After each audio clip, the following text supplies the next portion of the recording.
আপনি চলে যাচ্ছেন সামনে।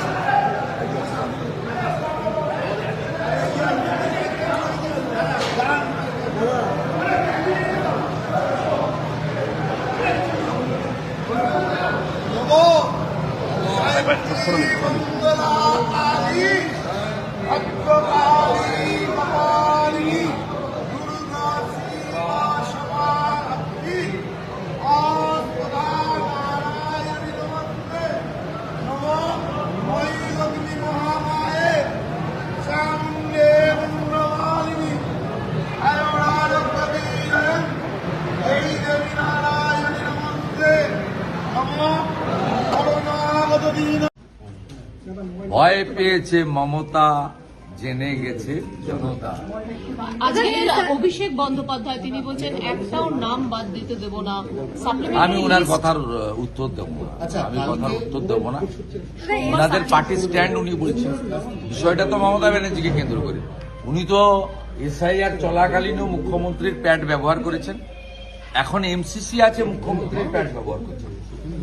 সুপ্রিম কোর্টে গেছেন বা রাজ্যের উন্নয়নের জন্য নয়, রাজ্যের ছেলে মেয়েদের চাকরির জন্য নয়, শিল্পের জন্য নয়, নারী সুরক্ষার জন্য নয়, সুপ্রিম কোর্ট পর্যন্ত গেছেন বাংলাদেশি মুসলিম অবৈধ অনুপ্রবেশকারীদের বাঁচানোর জন্য। সাপ্লিমেন্টারি তালিকা বেরোচ্ছে সোমবার, অনেকটা 10 লক্ষের কাছে মানুষের নাম বাদ যেতে পারে। কতর মধ্যে? 27,30,000-এর মতো না, নিষ্পত্তি আপনার হয়েছে। ভুল তথ্য হয়েছে, আমি বলবো না।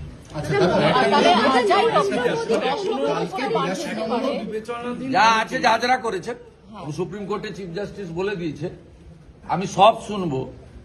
জুডিশিয়ারির উপরে কোশ্চেন করলে আমি শুনবো না।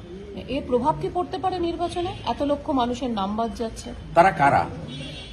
তারা দেখাতে পারেনি ডকুমেন্ট, তার জন্য ট্রাইব্যুনাল বানিয়ে দিয়েছে, আপিল করবেন। আপনি যদি মনে করেন ইনজাস্টিস হয়েছে, আপনি আপিলে যাবেন। তার জন্য সুপ্রিম কোর্টের নির্দেশে হাইকোর্টরা রিটায়ার্ড জাজদের দিয়ে, এক্স জাজেসদের দিয়ে, রেসপেক্টেড এক্স জাজেসদের দিয়ে সুন্দর ট্রাইব্যুনাল বানিয়ে দিয়েছে এবং ডিস্ট্রিবিউশন অফ দি এরিয়া ভাগ করে দিয়েছে।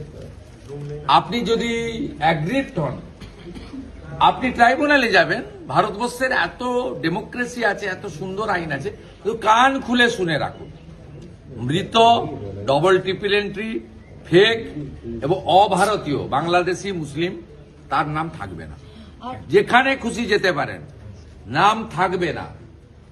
পরিষ্কার ভাবে কানে শুনে রাখুন। আপনি যদি ভারতীয় হন, আপনার যদি পেপারসের প্রবলেম থাকে, আপনি যদি মনে করেন যে জুডিশিয়াল অফিসাররাও আপনার সঙ্গে ইনজাস্টিস করে দিয়েছে, আপনি ট্রাইব্যুনালে আপিল করবেন। Tribunal will take final call, no problem. ঘন ঘন কর্মী সভা হচ্ছে, গতকাল একটা হয়েছে, আগামীকাল আরেকটা হবে, মানে সেখানে স্বয়ং দলনেত্রী থাকছেন। ওদের কাজ ওরা করবে। ভারতীয় জনতা পার্টি মমতা ব্যানার্জিকে হারাতে চায়, ভবানীপুরের মানুষকে পরিত্রাণ দিতে চায়, এখানে ভয় ভীতি মুক্ত করতে চায়। সেই জন্য রাজ্যের বিরোধী দল নেতাকে এখানে পাঠিয়েছেন। মোদিজির সৈনিক হিসাবে আমি এখানে এসেছি, বিজেপির প্রার্থী হিসাবে। এই রাজ্যে কুশাসন, অপশাসন, অত্যাচার, তোষণ, দুর্নীতি সবকিছুর যিনি কর্ণধার, মাননীয় মুখ্যমন্ত্রী মমতা বন্দ্যোপাধ্যায়কে পরাস্ত করার জন্য আমি ভবানীপুরের জনতা জনার্দনের কাছে আশীর্বাদ করব। আপনারা 2014 সালে অল্প ভোট হলেও বিজেপিকে এগিয়ে রেখেছিলেন। বিভিন্ন কারণে আপনারা এখানে গণতান্ত্রিক পরিবেশ পাননি। সকালবেলা যদি বৃষ্টিও যদি পড়ে, আপনারা যদি ভোট কেন্দ্রে যান, আপনারা কি করবেন সেটা আমার জানা আছে। আমি নিশ্চিত, আমার পুরো ভরসা রয়েছে। प्रमोद सिंह जी, जय श्री राम सर। आप जो बोला है वही भवानीपुर का जनता करेगा, ये पूरा विश्वास है। सर आपको चिंता है? अच्छा रहिए, जय जय श्री राम। বাবা জনসংঘ থেকে ভারতীয় জনতা পার্টির বলিষ্ঠ লোক, আমি সাগরজির 5 নিয়ে প্রণাম করলাম। এই রকম 8 জন বিশিষ্ট পুরনো ভারতীয় জনতা পার্টির কার্যকর্তা এবং যারা রাষ্ট্রবাদী সংগঠনের সঙ্গে যুক্ত, তাদের কাছে আজকে আমাকে পৌঁছাতে হবে। আপনারা আমাকে দয়া করে ছেড়ে দেন।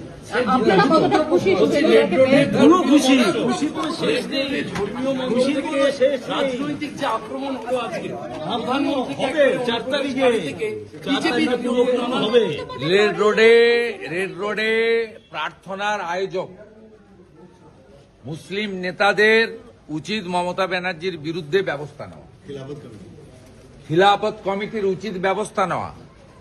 পরবর্তীকালে এটা একটা অন রেকর্ড খুব ব্যাড ইনস্ট্যান্ট হিসেবে থেকে গেল।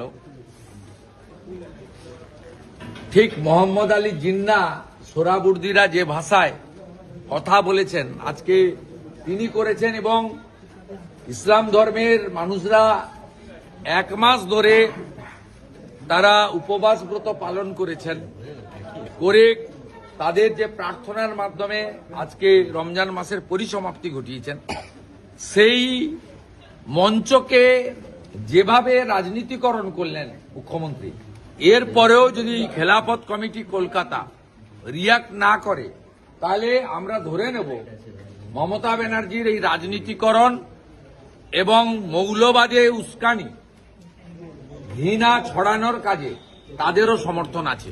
আমরা 24 ঘন্টা অপেক্ষা করব তাদের রিয়াকশনের জন্য। 10 প্রতিজ্ঞা কালকে দপের চপ, এক ঝুড়ি মিথ্যা। বিজেপি ক্ষমতায় আসছে, নজরুল মঞ্চে প্রথম মিথ্যাশ্রী পুরস্কারটা আমরা তৈরি করে রাখছি।